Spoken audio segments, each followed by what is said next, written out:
Deep right field. Down the line it goes. Castellanos is out of room. It's out of runner goes. 3-2 pitch hit down the line. Is it fair? It is a fair ball. Into the corner. Off and running. Chu. Yu Chang around third. He's going to score easily. And into second. Hit hard. Hit deep. Up and out. Goes Amed Rosario. And there's a fly ball. Left field. It's deep. It's up. It's gone to the porch. Deep left center field, it is gone to Souvenir City. Good afternoon, ladies and gentlemen, and welcome to another episode of the Guardians of the CLE Podcast. I am your host, Max Goldstein, joined as always by my co-host, Mel Kirby. And tonight we're bringing you this episode clean off a sweep of the Kansas City Royals. This team is really defined by feast or famine. So, the episode before this sweep was, going to be detailing April successes brings May struggles. So I kind of just want to hear what your thoughts are. Once again, we're sweeping a team that we should beat, but sort of seems like, when we're not winning, we're really skidding. So I kind of wanted to hear what your thoughts were on that. Yeah, so like you mentioned, unfortunately, we've kind of seen some of these same offensive struggles continue throughout the week. And I think it starts, we got to start at the top of the lineup, right? And I think a lot of people aren't ready to have this conversation about Myles Straw yet, because let's be honest, we love the grit he plays with. He's intense. He almost jumped into the stands at Yankee Stadium, and that he jumps off the gets us meter, right? And that's what, especially in a fan base like Cleveland, we love stuff like that. But he's not making any solid contact. And, there's been a lot of talk over the last week about the baseball savant stuff on Guardians Twitter. You have people like, this is stupid, just talk about average home runs and RBIs, and then there's people who want to talk about these kind of expected stats. And, I just think kind of where the game's going, it's important to kind of look at a little bit, because it does really tell a story about a player, and it dives beyond the box score a little bit. So just overall, to appease the people who don't like these, advanced analytics, he's down to 232 with 0 home runs. And listen, I understand nobody expects Myles Straw to hit 20 home runs, right? But it'd be nice to see 2 or 3 out of him at this point, just to show he's kind of making that solid contact. But his average exit velocity is 85.6, which is bottom 8% of the league. He's not making any solid contact, and it's hard to hit a ball over the wall when it's coming off your bat at 85 miles an hour. And to kind of go off of that, his X slug, which is his expected slugging percentage, that's 296. That's bottom 3% of the league. And that's formulated just using exit velocity, launch angle, and sprint speed. So this is a cool stat because it kind of focuses on what the batter can control. It kind of removes defense out of the equation. And I threw in, just for comparison's sake, Tyler Naquin's at a 512 X slug. So Myles Straw is 250, 300 points below him. But you can pull up his baseball savant page, and anything that has to do with barreling the baseball, making that solid contact, he's ice cold, right? Yeah. He's got the blue circle all day long. And I think it's really time we have that conversation about moving him down in the lineup. I like the fact that he takes pitches, but I think Stephen Kwan was kind of seeing the same issues in the 2-hole. They take so many pitches that they get down in the count, and they're kind of just fighting off pitches that they end up hitting in play, hence the 85 mile per hour exit velocity. But I think the hardest part about that, I think if there was a clear-cut answer to replace him in that leadoff hole, they would have done it by now. Because I think anybody can see, when he was with Houston, he wasn't even playing every day. And when he was 7, 8, 9, right? He'd be the perfect number 9 hitter in a really good lineup. I think that plays off his skill set really well. He doesn't have as much pressure in that 9 hole. And if he gets on base, you got a ton of speed on the bases to turn it back to the top of the order. But who could fill in the meantime, maybe a guy like Richie Palacios, depending on where they can get him consistent at bats. And, I think a guy like Tyler Freeman eventually could be a guy who could play in that leadoff spot. But it's a conversation I think we need to have. What are your thoughts on that, Max? I might be in a little bit of disagreement with you. I know that Miles Straw has been struggling, but his job as a leadoff hitter is to get on base, not necessarily to barrel the ball up, knock it out of the ballpark. I don't think we're ever going to see another Grady Sizemore, right, at our leadoff spot for the Guardians. But, I mean, he has put up, some decent numbers. He has 9 stolen bases out of that leadoff spot. He has 28 walks, and his on-base percentage is still .337. So, it's teetering on what's the better option, right? Like you were just mentioning, is it putting Steven Kwan in there? Is it moving Ahmed Rosario, who, occasionally finds himself in that 2 spot up to the 1? I don't think that is the right move, because you were talking about him taking pitches, right? It's his job to get on base, to start off the game. And, I'm looking at it right now. I'm trying to see how many runs he's scored this season. He's got 34 runs on the year. So, we played around 46 games. He's almost averaging 1 run per game, just a little bit under, probably 0.8 runs per game, right? So, look, I mean, could it be worse? Absolutely. Could he be better? 100%. But we're kind of just, in that zone where we need to see something significant happen, right? Yeah, and as a leadoff, so he's got 27 walks on the year, but he's also got 29 strikeouts. He gets caught with the bat on his shoulder quite a bit. And, 333, that's besides the short in 2020, that's the lowest of his career. So I just think there's something going on he needs to work on. I do like that he got the day off today. They slid Steven Kwan up there, and he actually had a couple base hits, which was really good to see, because he's another guy, as we talk about the top of the lineup, which I know last week Steven Kwan got moved down to the bottom of the lineup. But he's another guy. He took the league by storm in April. Not many guys have burst onto the scene quite as strong as he did, but they adjusted really quickly to him. And he hasn't really made those necessary adjustments back yet. I have no doubt that he will. I have no doubt that he still has a significant role on this team. He's still in the top 1% of the league in K rate and whiff percentage. But again, he, just like Miles Straw, I think this team, we know their profile for hitters. We talk about it often, right? They're guys that make contact. They're guys that can fight off pitches. They have good eyes at the plate, and they're going to find a way to get on base.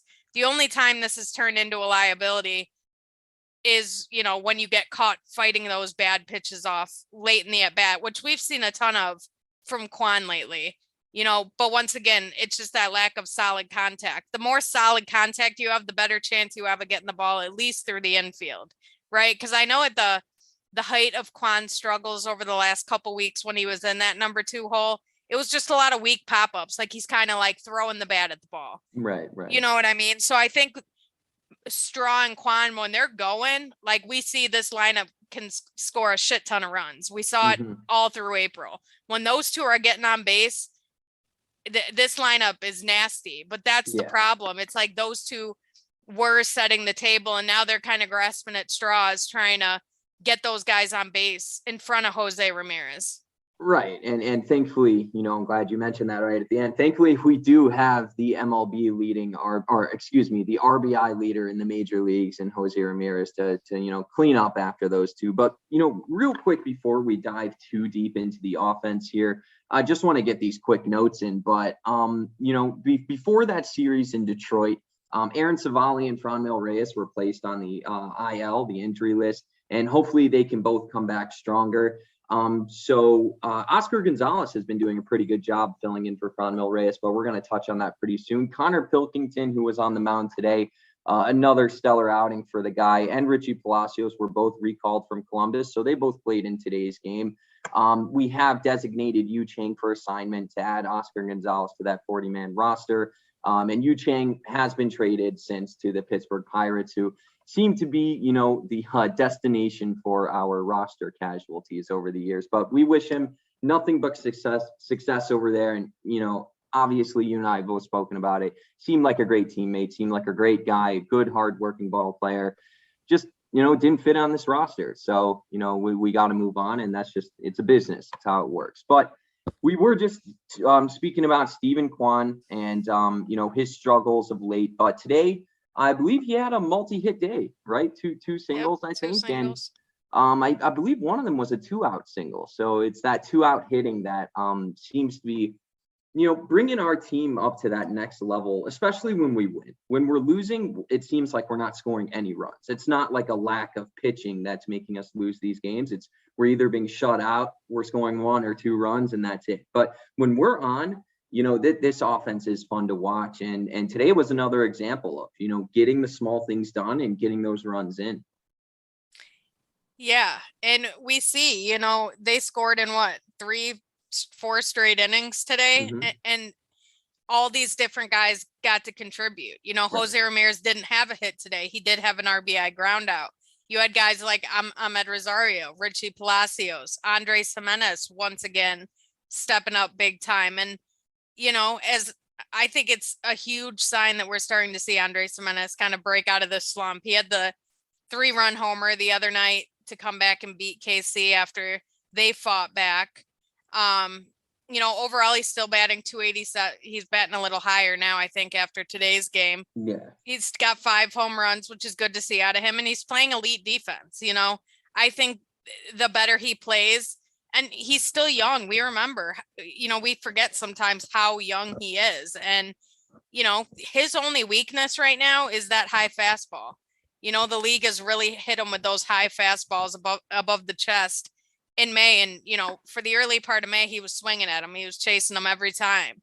And he's starting to adjust back now, which that's going to be what we see all year with this young team is, okay, they're bursting on the scene. They're coming out the gates with a lot of success, which you love to see. A young kid playing with confidence is really, really dangerous because they don't know how, that they're not supposed to be that good yet or whatever the case may be. But then, this is Major League Baseball. It's a long season. The league's always going to adjust back to you. And you mentioned Oscar Gonzalez. Like, he has been exactly what this lineup has needed right now. And I know me and a bunch of other people have been calling for him to finally get his opportunity. And to be honest with you, I wasn't sure it was going to happen just because he wasn't on the 40-man roster. Mm-hmm. I wasn't sure when they would finally cut bait with Yu Chang and just give him an opportunity to play every day somewhere else. And, we're really seeing, his Oscar Gonzalez's profile is clear. He's never going to walk. He is going to strike out. But my God, when he hits the baseball, he hits it hard. We're talking about the weak exit velo with guys like Strong Kwan. Oscar comes up to the plate. I think his first major league hit was like 119 off the bat, just smoked it to center field. And we see, which is fine. Mercado comes in, replaces him late in the game, which we've talked about it on here. That is the perfect role for Oscar Mercado. Yeah. Come in the game, 8th, 9th inning, get that better defense out there. And I don't have a single problem with Mercado on this team in that role, but we're going to see in June, how does Oscar adjust back to the league? But, that's going to be this constant battle throughout the year. And I think if we, as a fan base, cannot get so hung up on the wins and losses, but the growth and the development of this young team, because I'm telling you, for the next 5, 6, 7 years, this team's going to be incredibly fun to watch. And we're kind of seeing it be built from the bottom up without losing 100+ games a season, which, you speak often just to the success of this organization and like the retooling they do. Yeah. I mean, it's awesome watching the young guys come up, contribute, and, oftentimes lead us to wins throughout this early young season. But man, Oscar Gonzalez, the first time he came up, I thought he looked a little quirky in the batter's box. But once I saw that ball leave the bat, my goodness, every swing is just to the fences. And that could be a good thing. It could also be a bad thing. But so far, I haven't seen him really go too far out of the zone, have a bad strikeout. He's got his nerves under control. And man, he had some pretty significant plays over this past week against the Royals. I think he threw a guy out at home, Austin Hedges, with a great pick. And that's why that guy's, in the lineup most of the time. Not to mention, we'll get into Hedges a little later on. Had a nice 3-run homer the other day, but yeah, it's awesome. You have guys like Steven Kwan, Andres Jimenez, and now Oscar Gonzalez. Richie Palacios too had another hit today. So he deserves to stay. It's going to be interesting to see what they choose to do when Reyes comes back, because we've talked about it. You got to ride the hot hand throughout the year. That's how this team is going to find success, is just riding the hot. Who's got the hot bat right now? Mm-hmm. When you got a guy like Reyes coming off, it's going to be interesting what route they choose to go. Or is that when they cut bait with Mercado? I still don't think so, just because of the defense. You don't want an outfield with all weak defenders outside of Miles Straw. So it's going to be really interesting. Yeah. So, speaking of hot bats, Cleveland did not have them over the last week or so, right? So, dating all the way back to last Tuesday, what is that, 8 days ago now, we lost 7-3 to Framber Valdez, against the Houston Astros, right? We won the first game of the series. We lost the following two. Christian Javier was the starter that we lost to on Wednesday night as well. But let's just break it down game by game. Jose Ramirez, was basically the only bit of offense we had in that Tuesday loss. Bleesack struggled big time again. And the Astros tagged him for 9 hits and 7 runs, which, Tucker's home run made it 7-1 in the 5th. And it was basically over at that point. But let's talk about Bleesack real quick. Like, this guy, man, it seems like when he's on, we don't score runs. And when he's off, he's really off. So it's, kind of just want to hear what your thoughts are on what Carl Willis and Terry Francona are going to do with him. Yeah, it's interesting because, it's like he'll have the rough outing against Houston, and then he'll come back against Kansas City and he'll look really, really good. Right. But still, even when he was pitching well early in the year, I'm on record on this podcast saying he's the luckiest pitcher in baseball, right? How many warning shot fly balls did we see? I remember the San Francisco Giants game. They had multiple guys straight to the wall, flyouts. And I'm like, man, this scares me. He's not fooling anybody. They're just unlucky. Mm-hmm. And that scale's kind of going to teeter back and forth through the season. But you look at a guy like Eli Morgan, who has just found himself in that bullpen and is hitting 95 on his fastball right now with a nasty changeup. And who's to say Zach Plesac couldn't have the same success in the bullpen? He struggles that second and third time through the lineup. He's not fooling anybody. And when you're not fooling anybody and, you're not using your mix of pitches to the best success that you can, you're going to struggle at the major league level. And again, I still think he could be a person that could be included in a deadline deal, just depending on where they're at in the race, just as a kind of a throw-in. Teams love pitchers. Teams can't get enough pitching. They're always going to have value on the trade market. And, with the depth that this organization, they're always going to have, it's a pitching factory. We've said that. But if a guy like Connor Pilkington can, kind of mirror the success he had today in the future, this rotation could use a lefty. It's good to keep teams off balance. We're throwing 5 righties out there. Boom, boom, boom, boom, boom. Right. Teams don't even have to worry about getting, a right-handed lineup together. So I think they have options. And in a season like this, where you're kind of just retooling, gearing up for the future, I don't think there's much more you can ask for than just options. I don't know if Brian Shaw is going to be on this team all year. Obviously, thank God Tito stopped pitching him in high leverage situations. When he came in the other night with the big lead, that's about the only time we should be seeing Uncle Brian out there on the mound. But, as you go through the home stretch, get past the All-Star break, you need more bullpen pitchers. You need more arms. Starters' arms are getting tired. And who's to say he can't find a ton of success in that role? He's still got good stuff. We've seen his velo tick upwards the last couple starts. So options are a good thing to have. And I think we got them with him. Yeah, absolutely. And just another guy that I want to mention that's basically doing everything right this season, other than Tristan Mckenzie and Shane Bieber when he's on. Cal Quantrill has been such a breath of fresh air this year. I know, we were just detailing that Wednesday Last Wednesday's lost 2-1 to Javier. Cal Quantrill was the starter. We lost 2-1. You can't really do much when you're only scoring one run. I've said it before and I'll say it again. You have to go a complete game with a shutout, 9 shutout innings. And it's just at times it's way too much to ask for. But, I believe he started a couple days ago, Cal Quantrill. It was last night, against the Royals. Believe he went 6 1/3 strong and had a couple Ks and just limited the damage and let us just find that groove offensively.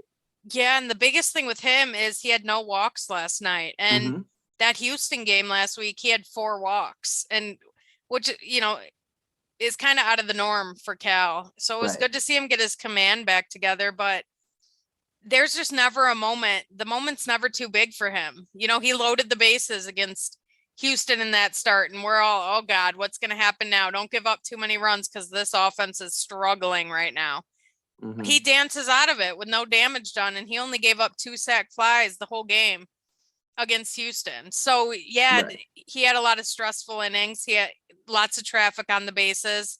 I think that Houston he gave up 6 hits along with the 4 walks. So no doubt there was traffic on the bases, but the important thing is he kept this struggling offense in the game and he gave them a chance to win. But, last night the offense finally broke out for him, and it kind of allowed him to just settle in, utilize his pitches and get a feel for all of them and get to pitch deep into a game for the first time. Right. And that could also be another reason why he had those 0 walks and, gave up 6 hits once again. He gave up 3 earned runs, but guess what? We scored 8, Yeah.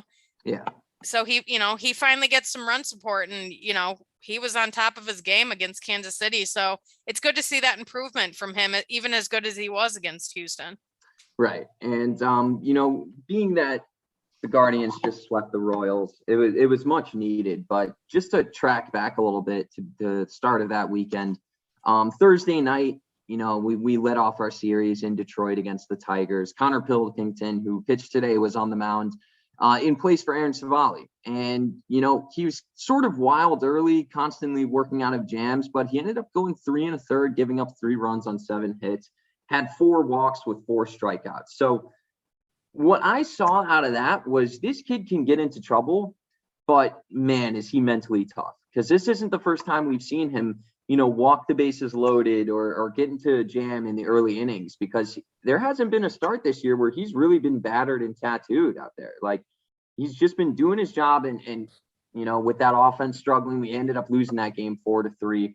But to shed some light on the weekend, at least a little bit, we had a rain out on Friday. Obviously, we're the Guardians. We don't play many games, right? But, Shane Bieber sort of got himself back on track. We won 8-1. And I believe Bieber went season high, 8 innings, struck out 5, walked no one. That's the way he's got to go. And hopefully he can continue that. Yeah. So obviously Saturday, that's our franchise right there. Shane Bieber and Jose Ramirez carried.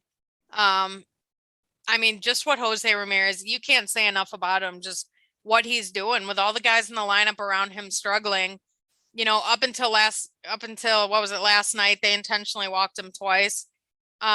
But teams they kept pitching to him and he kept making them pay, which we see he was the first player in the majors to 50 RBIs, but 3-run triple in the 7th, 2-run homer in the 9th. He's not just hitting weak singles, he's getting extra base hits and he's scoring runs.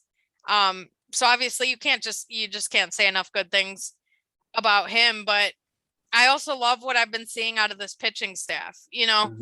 They've been kind of up and down, a little fluky, just like the offense, this team as a whole, which is kind of why they're hovering around 500. But you look back to Thursday's game, obviously Pilkington was only able to go the 3 1/3 innings, but what more can we say about Eli Morgan and Eniel De Los Santos out of the bullpen? And I remember coming out of spring training saying De Los Santos needs to make this team. His stuff is good. And Max, if I were to ask you who are your top 3 most trusted relievers out of the Cleveland bullpen right now, who would you say? It's easily Eli Morgan. I'm a big Class A guy, but, I'm not going to count him for this because he only has one role. So I'll go Eli Morgan. I still like Trevor Stephan. I know he's had his struggles, but he's still my guy out there. And then, De Los Santos has just been doing a good job. Like here and there, he'll give up a couple hits in a row, might give up a run, but it's hard to do a lot of damage on a guy that's averaging like 100 miles an hour per pitch. So yeah, I mean, if like Eli Morgan, De Los Santos, and even Sam Hentges, who I was so hard on in the offseason, they're probably my top 3 right now. And that was not on my bingo card for the 2022 season. I 100% would have said Trevor Stephan, Nick Sandlin, and you're right, Class A only has one role, so I don't think I'd really add him into that. But I don't even know who my third would have been. That's how big of a question mark this bullpen was. And obviously the organization knew something we didn't because, I was definitely baffled that they didn't spend money on a more trusted high leverage reliever. Right. Andrew Chafin, Ryan Tepera, those guys we talked about all offseason. And they got him homegrown right here. Like, how could we ever doubt this pitching factory? And, De Los Santos is the guy they're turning to come on like mid-inning when the starter starts an inning, gets in some trouble. De Los Santos is that guy to come into those tough, high leverage 5th, 6th inning spots when there's runners on base. And, you could argue that those spots right there are almost more valuable than like the 8th inning setup role. Because how often have we seen a game just completely change in that 5th, 6th inning area where you're going from starter to bullpen? And on Friday, he went an inning and 2/3, no base runners, 2 Ks. And then here comes nasty Eli Morgan working 3 untouched innings with 3 strikeouts. I mean, it's just so nice to see him thriving in that role. Yeah. And he did a great job today as well.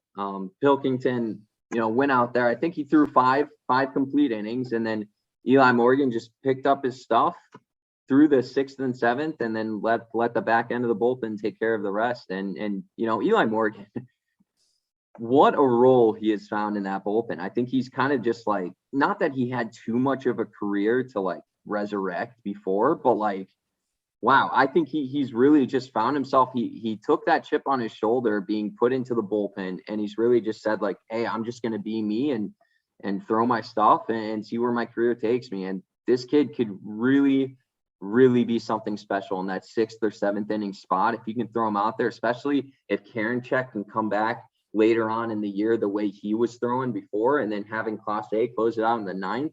And then you still have guys like Hentges, De Los Santos, Trevor Stephan, and then, Brian Shaw. One day, hopefully he can be put back into those high leverage situations should he find that consistency. He's cooked, Max. He's cooked. They'll give him his appearance records. They'll get him in there in some blowouts, but man, that he got a noodle arm now. Yeah, I know. It's just it's hard to rip on Brian Shaw when he's a good member of our clubhouse franchise guy. for nearly a decade, right? He's for sure pitched for us for almost 10 years. So good clubhouse guy. Yeah, he's a great goon squad guy, and I mean, but just to cap off the weekend before we go into this series sweep against the Royals, Tristan Mckenzie, another brilliant outing. Unfortunately, again, losing 2-1, not much you can do there. But the only blemishes from Tristan were those 2 solo shots, which were the difference in this one. He only allowed 4 hits, struck out 8, walked 1. But man, I'm going to say that this wasn't a poor outing. This wasn't at all a poor outing by Tristan Mckenzie, and that kid just continues to deal. And personally, I think he's our most consistent starter this year. Yeah, he's definitely shown when he's pitching to his full potential, he could definitely be the ace of a staff, which, he's got the nasty stuff. He's got good velocity, and that stuff's, going to play. His mind has always been what's got him in trouble before. So it's good to see him pitching with confidence. Yeah, absolutely. And I can't wait to see his next start. We'll be seeing him this weekend against the Orioles in Baltimore. But enough about the lows. Let's get into the highs of the week here. The Cleveland Guardians just swept the Kansas City Royals in a 3-game series. Monday night, we won 7-3 on Jimenez's home run in the 8th inning. But Jose Ramirez went 2 for 4 with a home run, 3 RBIs, became the first player in the majors to reach 50 RBIs. And now he's up to 300, 299. 299. 299 on the year. Man, what more is there to say about Jose? Are we going to just talk about him for 20 minutes every episode? I think we could, and I don't think anybody would be mad about it. I mean, Nope. I think this is definitely the year he needs to start the All-Star game. I really think he could win MVP this year. His biggest competition for third base is still going to be Rafael Devers, he's 343 batting, 11 home runs, and only 26 RBIs so far. Jose's got him beat on slugging percentage, OPS. He's definitely outplaying Devers, but that Boston market, get burner accounts, anything we got to do. Let's get Jose starting in that All-Star game for sure.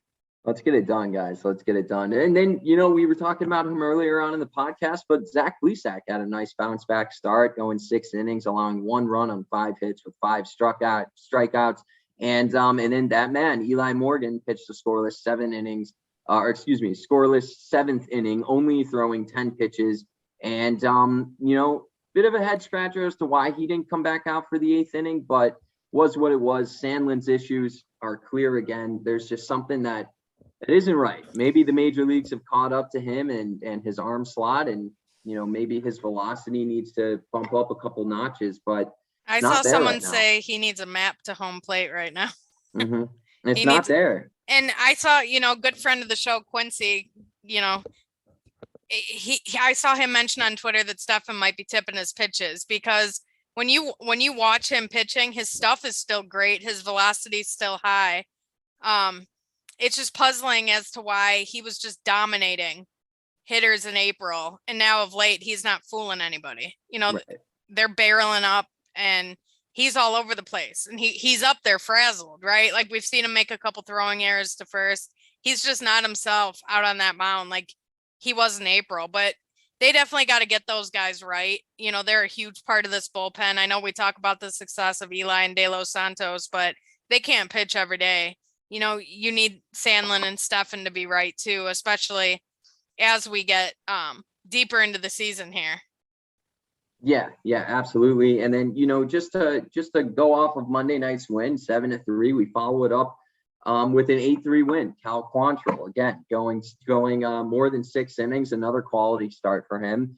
And what was it? The offensive explosion there? Was it just I'm sort of forgetting. Was it a combination of a bunch of base hits? I don't think there were too many home runs. And on that note, actually, the Guardians are bottom 5 in the majors in home runs. So for anybody who's listening or viewing the podcast, don't expect a ton of them this year. I mean, this team is going to find their successes with their extra base hits and 2-out hitting. That is the key to success day in and day out for this squad. And don't expect us to be the Yankees. We don't play in their part.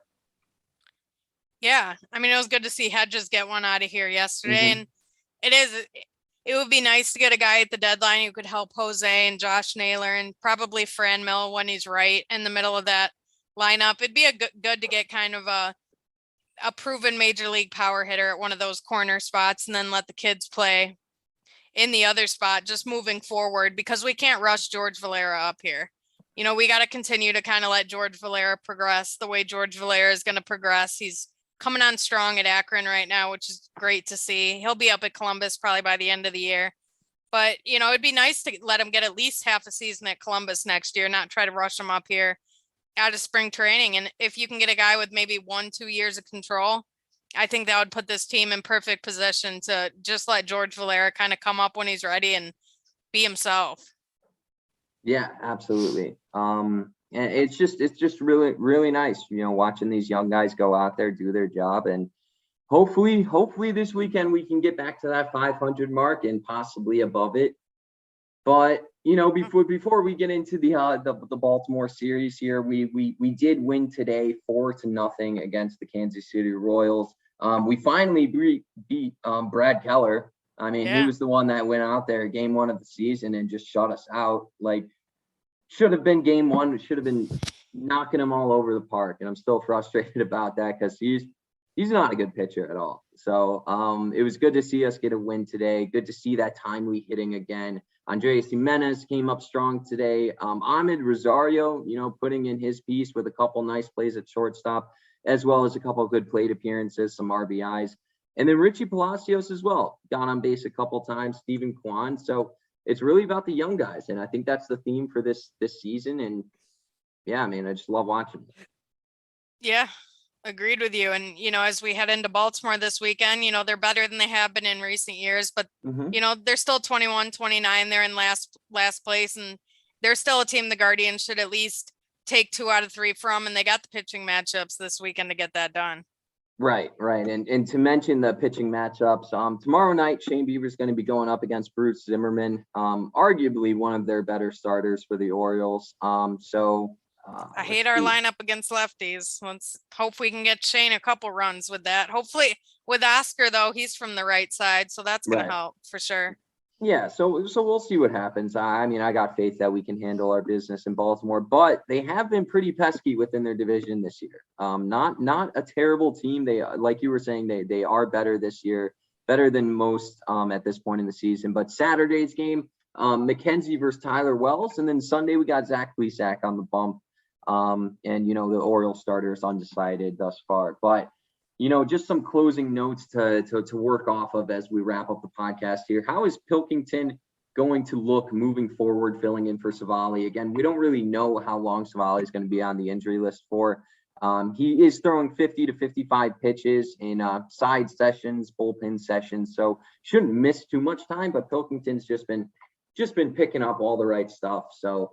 No update on Reyes yet, who goes down. No, there's no update on Reyes yet, and who's going to be going down when he comes back.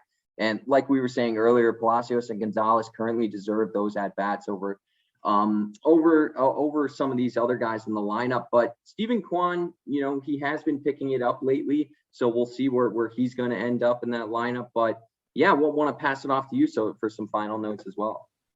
Yeah, and I shouted out Quincy earlier in the episode. Make sure you go give his podcast, the Cleveland Guardians Fancast, a listen. That's a Monday through Friday podcast. Really good stuff he's doing over there. And I thought it was hilarious how, we talk about Oscar Gonzalez's defense. A couple nights ago, threw the ball into the stands with 2 outs. He made the second out of the inning, threw the ball in the stands, and Jose with just the troll job of the century, saying he told him, we played a 3 outs up here. it's been a while. I'm not sure what they do in AAA anymore. Then he says it was Miles Straw's job to tell him that. So you just got to love it. Jose is just funny as hell, just ultimate troll job, does his business, and has a good time doing it. And that's what you love to see, but love seeing Oscar in this lineup. Curious to see how they're going to be in Baltimore. And then I think they come home to play Texas to start next week. So should win a couple series here, or so we hope. So I just want to thank everybody for listening. Thank you for the continued support, and stay safe, stay healthy out there. And we'll be back with you next week.